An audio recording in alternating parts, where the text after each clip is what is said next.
just having the energy and the patience I need to keep up with the constant juggling act. It can be a real struggle to keep up with the migraine portion of everything, but then also all the demands of parenting as well. When you kind of mix those together, the challenges compound. We're really facing a lot of uphill battle and challenges. There are a lot of socioeconomic issues, I think, that people don't even necessarily think about. For moms, especially, they may be more likely to be caregivers for their families, and that impacts how much sick time they can take when they're not feeling well, if they're constantly staying home with their kids when they're sick, or their earning potential, or what kind of insurance coverage they have. That impacts what kind of treatment they can get for their migraines. So there are really a lot of parenting challenges beyond the day-to-day that we don't always think about when we think about having a chronic illness and also being a parent.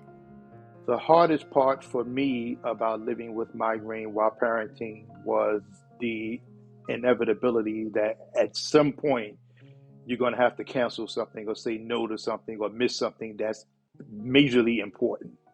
And I'm grateful that I only had it happen maybe less than a handful of times during the time that I was rearing my children, but it ultimately happens. And just like a person living with migraine that doesn't have children always lives with the fear of the next attack, when you have children, you're even more in fear because you know that children today have full schedules, and with the next attack, it's probably going to wind up impacting or interrupting something that's very special for your children.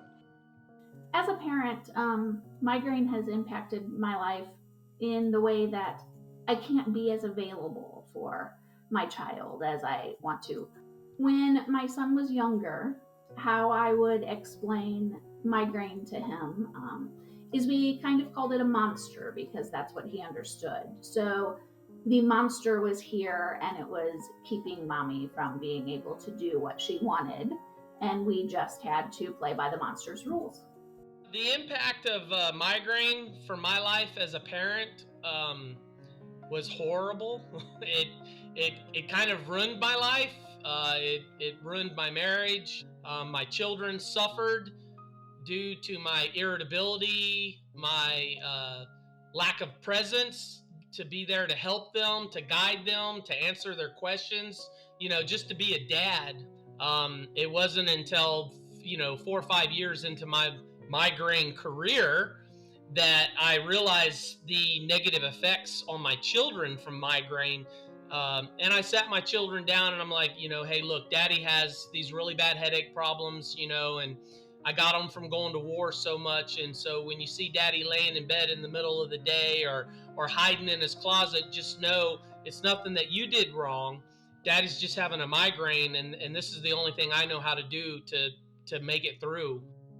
I tell my children what migraine is the same way I tell anybody else what migraine is. I explain all of the symptoms rather than just calling it a headache disease. I tell them that I have this collection of symptoms and that it's something that I've learned to live with, but sometimes I need a little extra help and a little extra understanding that it's the same as any other kind of disease that you would see. It's just that you can't see it.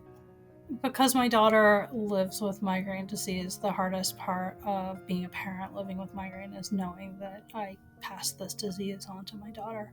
I really struggle with that because I don't want to see her suffer and live the way that the way that I've lived. But so I think that's the hardest part for me, is seeing that I passed that on to my daughter.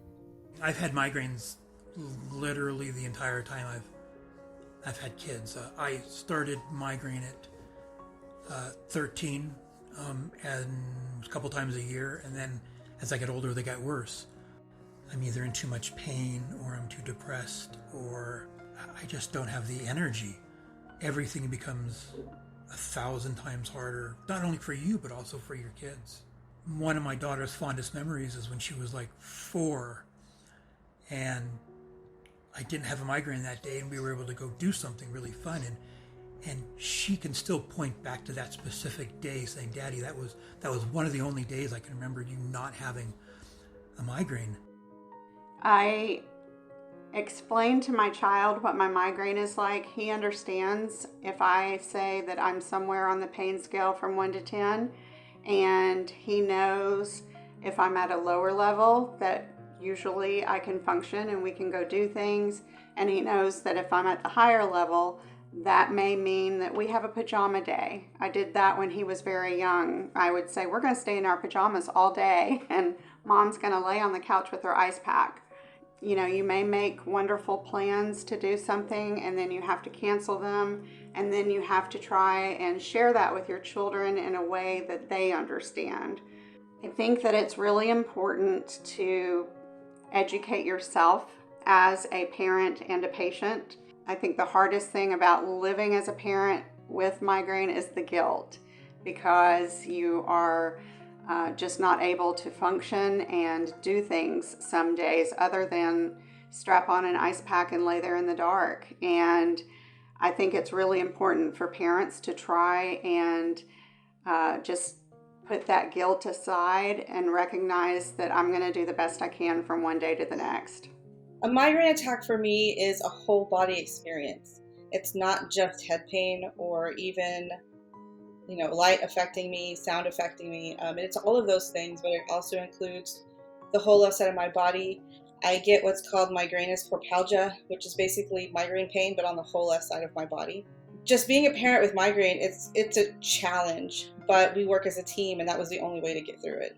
So my kids actually had to grow up pretty fast, and they didn't live like a traditional childhood because they also have migraine themselves. There's a 50% chance that your child will get migraine if you have migraine. But even if you don't live with migraine, but your child does, that same level of involvement is really key to setting them up to become young adults, being on their own, and then no longer needing that guidance from you. But learning as much as you can, getting into advocacy, it's just been really important and very helpful in our journey.